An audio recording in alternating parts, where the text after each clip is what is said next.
తారక్ అనేటువంటి junior NT Ramarao ఎవరైతే ఉన్నారో అతను ఆకాశంలో ఉన్నాడు. అతను ఎవరన్నా కించపరచాలని భావిస్తే అది ఆకాశంలో ఉమ్మేసినట్టే వాళ్ళ మీద పడుతుంది. అతని ఏం లోపం లేదు. అతని యొక్క విజయానికి, అతని స్థాయికి చేరటానికి ఒక్కళ్ళే కారణం. ఎవరో తెలుసా? వారి తల్లి శాలిని. జూనియర్ ఎన్టీఆర్ యొక్క మదరు శాలిని గారు. అతను ఆ కుర్రాడు ఆ స్థాయికి ఎదగడానికి ఆవిడ తన జీవితానంతా పడంగా విడి పెంచింది. శివాజీని జిజియాబాయి ఎట్లా పెంచిందో అట్లా శాలిని గారు ఆ కుర్రాడికి స్థాయి రావడానికి చేసింది. వాడు కూడా ఆకాశంలో ఉన్నాడు. వాడి ఫ్లెక్సీ తీస్తే ఇలాగ అడిగిపోద్ది అంటలేదండి. ఎవరైనా తారక్ని ఎవరైనా తిట్టినా విమర్శించినా వాళ్ళకే నష్టం తప్ప తారక్కే నష్టం లేదు. ఇంకా పెరుగుతాడు పైకి.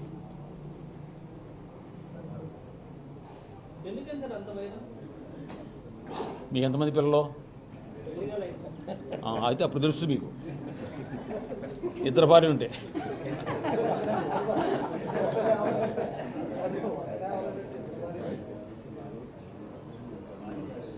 తారక్ మొట్టమొదటి డ్యాన్స్ ప్రోగ్రాం మన అసెంబ్లీ హాల్లో అప్పుడు ఒరిస్సా గవర్నర్ సత్యనారాయణ రెడ్డి గారు చీఫ్ గెస్ట్గా వచ్చారు.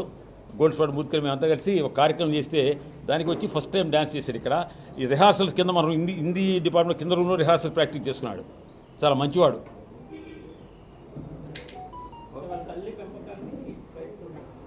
ఆ తల్లే కారణం అతను ఆ స్థాయికి రావడానికి.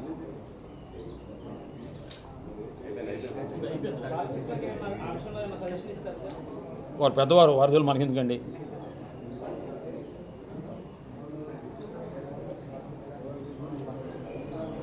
ఏంటంటే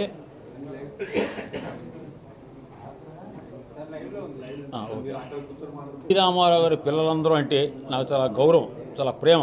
అందులో ముఖ్యంగా ఎన్టీ రామారావు గారి ఆడపిల్లలు ఎవరైతే ఉన్నారో అంతా దేవతామూర్తులు. ఆ తల్లి వాళ్ళని అంత సంస్కారవంతంగా పెంచింది ఆవిడ, బసవరామ తారకం గారు. ఆడపిల్లలందరినీ మగపిల్లలు మీరు ఒక విషయం గుర్తుపెట్టుకోండి.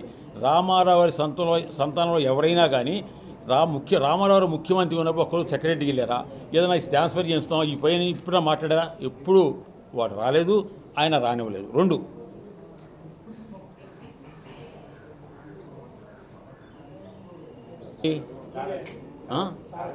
చేయించుకున్నారుగా.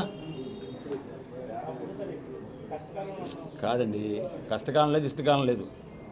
మీకు రాజకీయాల్లో హత్యలు ఉండవు, ఆత్మహత్యలే ఉంటాయి.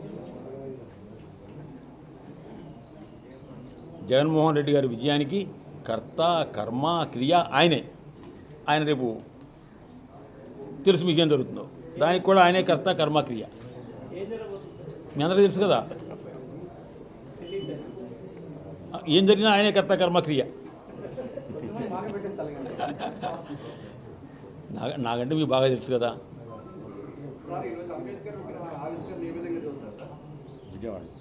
చాలా మంచి పని అండి అది, చాలా మంచి పని. ఎందుకంటే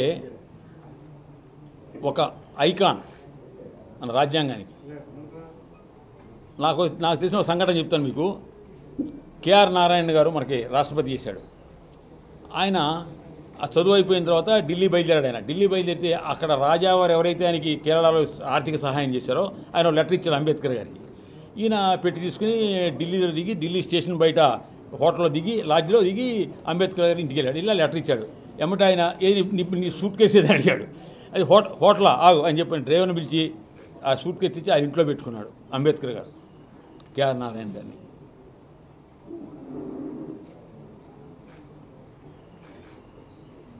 ఇదేం కోరుకుంటే అది జరుగుతున్నా.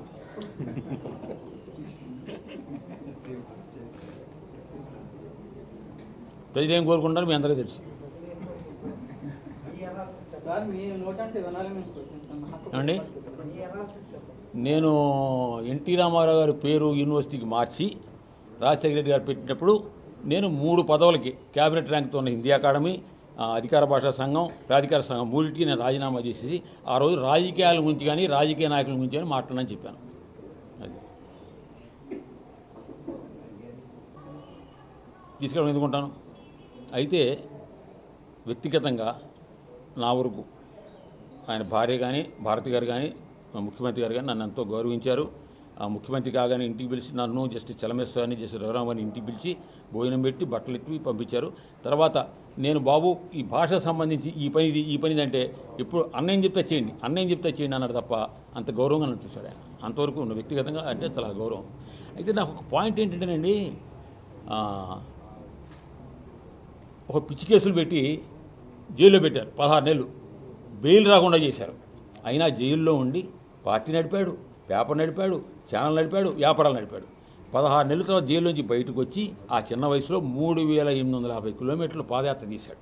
చేసి 151 మంది ఎమ్మెల్యేలని 20 మంది ఎంపీలని గెలిపించాడు సింగిల్ హ్యాండెడ్గా. పైగా ఎన్టీ రామారావు వచ్చినప్పుడు అన్నా రా రా రా రా అన్నా అని స్వాగతించారు. పాపం ఈ జగన్మోహన్ రెడ్డి గారు వెళ్తే దొంగ అని పడ్డారు. పిచ్చి రాతలు రాసి 1,00,000 కోట్లు పోవచ్చు, 1,00,000 కోట్లు 1,00,000 కోట్లు ఆయనే చెప్పాడు, జడి లక్ష్మణ్ గారు చెప్పాడు అది 1,100 కోట్లు వ్యవహారం కేసు అని. కాబట్టి అప్పుడు అతను హీరో చేశాడు, సింగిల్ హ్యాండ్ వచ్చాడు. మళ్ళీ ఆయన ఏం పనులు చేస్తున్నాడో వాటి ఫలితం ఆయన అనిపిస్తాడు. అయితే ఒక మాట ఈరోజు కూడా నాకు ఆయన అంటే గౌరవం ఎందుకంటే, నాకు ఎవరో అవసరం లేదు, మీరు ప్రజలు దేవుడు అని ఏమన్నా ఇంకొక మాట అనండి. నాకు తెలిసినంత వరకు భారత రాజకీయాల్లో నేను మంచి చేశాను అనుకుంటే గెలిపించండి, నేను మంచి చేశాను అనుకుంటే ఓటేయండి, లేకపోతే వేయద్దు అన్నాడు. ఇంత గొప్ప మాట ఈరోజు వరకు ఏ రాజకీయ నాయకుడు మాట్లాడారు భారతదేశంలో. సాహసం కదండి, ఇది హీరో. బట్ రాధాకృష్ణరాజు గారు ఎంతో సేవ చేసిన రాధాకృష్ణరాజు గారు, మూడవ వారు విల్సన్ సుధాకర్ తుల్లుమిల్లి అని చెప్పని ఆయన అంతర్జాతీయంగా ప్రపంచవ్యాప్తంగా పర్యటన రంగంలో నిపుణుడు, భారతదేశం తరపున చాలా పర్యాటక నిపుణుడుగా ఉన్నాడు. ఆయన స్వయంగా కవి కూడా. అందుచేత వీళ్ళ ముగ్గురికి 50,000 చొప్పున జీవన సాఫల్య పురస్కారాలు, ప్లస్ యండమూరి వీరేంద్రనాథ్ గారికి 2,00,000 రూపాయల సాహిత్య పురస్కారం జరుగుతుంది. ఈ సభకి ముఖ్య అతిథిగా చిరంజీవి గారు వస్తున్నారు. అధ్యక్షులుగా ఆకుల శేషాయి గారు, హైకోర్టులో ఉన్నటువంటి చాలా సీనియర్ న్యాయమూర్తులు ఆయన. తర్వాత విజ్ఞాన్ సంస్థల నుంచి లావు కృష్ణదేవరాయలు, రత్తయ్య గారు రావాల్సింది, రత్తయ్య గారు చైనా పర్యటన మన వాళ్ళ అబ్బాయి లావు కృష్ణదేవరాయలు నరసరావుపేట ఎంపీ ఆయన వస్తున్నారు. తర్వాత గంటా శ్రీనివాసరావు గారు. రేపు ఉదయం 10:30కి A1 గ్రాండ్లో ఈ సమావేశం జరుగుతుంది. దయచేసి అందరూ రావాల్సిందిగా కోరుతాను. ఈ పురస్కారాలు గతంలో ఎవరెవరికి ఇచ్చామనేది గత 19 సంవత్సరాలుగా ఎక్కడా కూడా ఆగకుండా ప్రతి సంవత్సరం ఎన్టీ రామారావుని వర్ధంతి చేస్తున్నటువంటి ఏకైక సంస్థ మాది.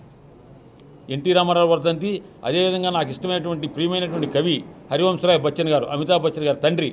అమితాబ్ బచ్చన్ గారు ఇంకా సినిమాలో ప్రవేశించకముందే హరివంశరాయ్ బచ్చన్ గారితో నాకు సంబంధాలు ఉండేవి, ఉత్తర ప్రత్యుత్తాలు ఉండేవి. ఆయన హిందీలో హాలావాదం అనేటువంటి దానికి ప్రవర్తకుడు. ఆయన మధుశాల, మధుబాల, సతరంగిణి, మధుకలశ అనేటువంటి కావ్యాలు రాసిన ప్రముఖ హిందీ కవి హరివంశరాయ్ బచ్చన్ గారు. వాళ్ళిద్దరు వర్ధంతి జనవరి 18 అవడంతో గత 19 సంవత్సరాలుగా ఈ 18వ తారీఖున వారిని గుర్తు చేసుకుంటూ ఈ పురస్కారాలు ఇవ్వడం జరుగుతుంది. యండమూరి వీరేంద్రనాథ్ గారు ఒక 5 దశాబ్దులు అంటే ఒక 50 సంవత్సరాల పాటు ఈయన ఏం రాస్తాడు కొత్త నవల అనేటువంటి చేసిన మనిషి. అంతేకాకుండా యువతలో పఠనాశక్తిని పెంచినటువంటి రచయిత ఆయన తులసీదళం అనేటువంటి ఒక నవల మొదలుపెడితే, సీరియల్గా మొదలుపెడితే ఆంధ్రభూమిలో అంతకుముందు 10,000 సర్క్యులేషన్, అలా 1,00,000 సర్క్యులేషన్ పెరిగిపోయింది ఒక్క సీరియల్తో.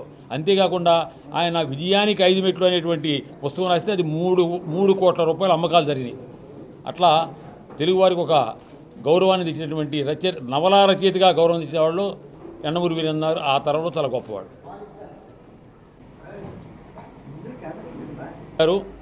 మా ట్రెజరర్ యార్లగడ్డ శివరామప్రసాద్ గారు.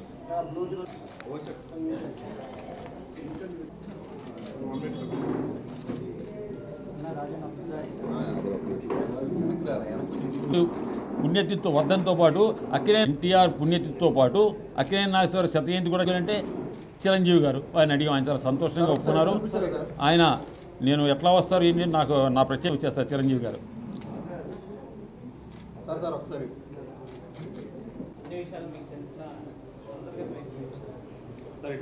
ఆడియో కూడా వైరల్ అయింది.